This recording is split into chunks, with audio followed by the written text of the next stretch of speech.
Welcome back to my channel. So several weeks ago, I made about a 5-hour road trip to attend a Suzuki dealer's demo event that was hosted by Suzuki. They're roaming around the country with a couple of Z-4Ss and letting people do a demo ride. So when I was at that demo ride event, I got a chance to kind of take a close look at the bike because there really wasn't a very big turnout for people wanting to ride the bike. So I literally spent nearly all day at the event and spent a significant amount of time looking at the bike. So here in the foreground we have the yellow one, and then there in the background we have the gray one. So we're going to pause this video at various points, and as I see things that I want to point out, I'll just go ahead and pause it and I kind of talk about some speaking points. So initially we can see this big Euro 5 compliant exhaust with a catalytic converter right there. Clutch cover has changed, it's quite a bit differently shaped, so of course you can't use the existing case guards on that. What else is different? The swing arm is different looking, and the chain adjusters are different. There was a lot of background noise, traffic going by, so I completely muted the audio while I was at the event. And when I was shooting this video, I didn't even have any speaking points. I was just kind of doing a walk around. Oil filter housing looks the same. Water pump is pretty similar looking. So when we look at the front wheel, we can see that it no longer has a speedometer drive hub right here and no speedometer cable. So it's picking up the speed from the ABS sensor on the other side of the wheel. These are really nice looking turn signals, a lot slimmer, lower profile looking than the current DRZ 400, and those are LED. Headlight appearance is kind of debatable. Some people hate it, some people love it.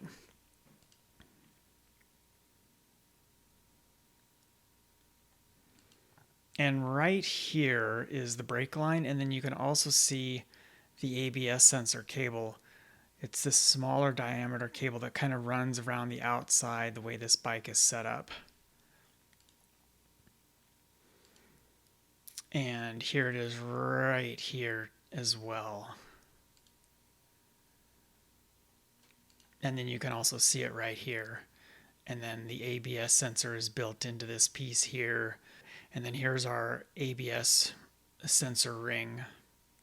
With that really small diameter cable there, it is kind of protected by the fork guard, but this is definitely something that I would want to have a brake rotor guard on, and Suzuki does offer that as an accessory. So that's something I'll definitely be adding to the DRZ4S when I get mine. And then going up to the top of the bike, we're kind of sort of looking at the left side controls a little bit, and then we pan down. Now here again you can see the ABS sensor lead right here. It kind of goes on the outside of the brake caliper and then tucks in behind the fork protector. Here on the exhaust we can see an O2 sensor. Here's our second spark plug in the head, so the complete head has been redesigned to accommodate that second spark plug.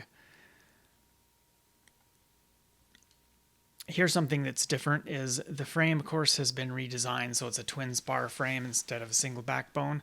But we have the top of the engine, the head, is mounted to the frame right there with this little bracket, 2 bolts here and then 1 bolt here.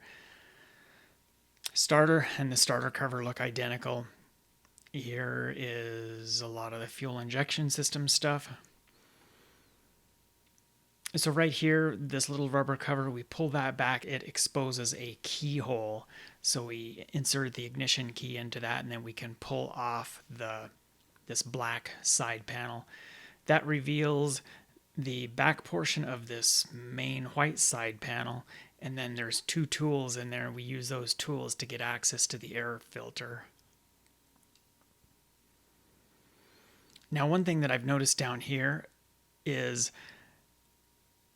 the stator cover has a little bit of a contour to it instead of being mostly flat around the outer perimeter, and it's probably been redesigned to keep the shift lever from digging into that portion of the stator cover. Up here we have an ignition coil for this second spark plug. It could actually be providing power to the main spark plug up here at the top of the head.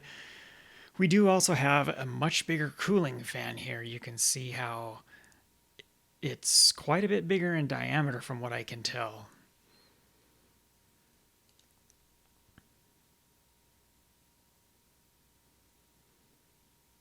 We can just barely see a portion of the air box right here. Most of it's hidden behind the side panel.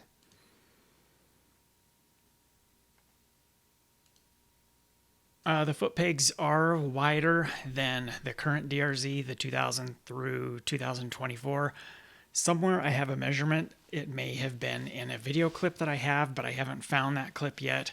Here is the infamous kickstand safety switch. A lot of people will bypass that and rewire everything so that's not in place, and you can actually remove it. That's what some people have done.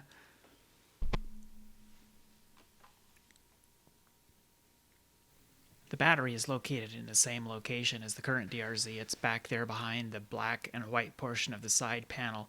And if you look back here, you can kind of see the back side of the battery box, and it is kind of sealed off to keep it from getting wet.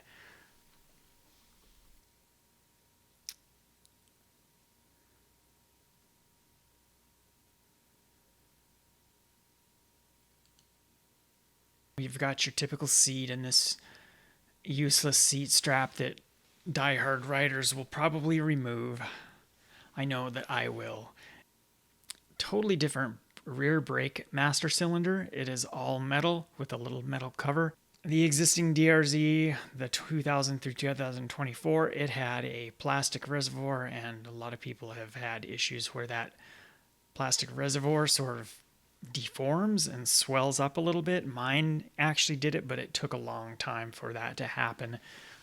I've had a DRZ since 2006, and I think probably about 3 years ago I finally replaced that plastic reservoir. It is actually a part that you can buy separate from the entire brake master cylinder.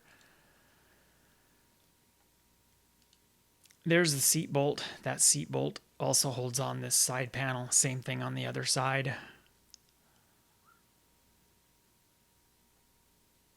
A nice big LCD instrument cluster. Over here we have an adjust button for probably adjusting the clock and the trip A and trip B. Over here we have an ABS off-road mode button. So with this ABS button you can disable rear ABS or completely disable all ABS, meaning front and rear.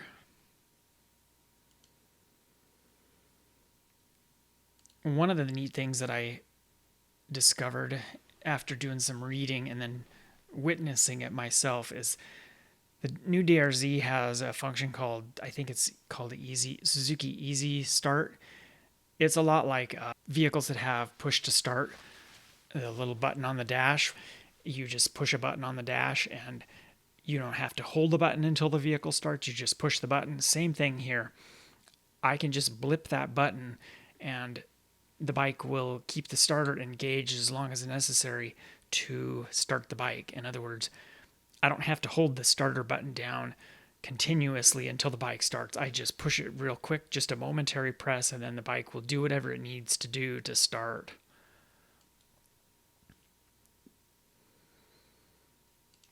Horn button, turn signal button. We have the mode button, then the up and down arrow buttons to cycle through the various options on the display.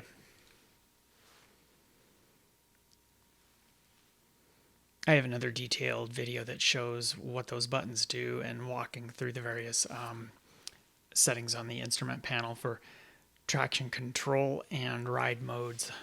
I'll have that linked down in the description below.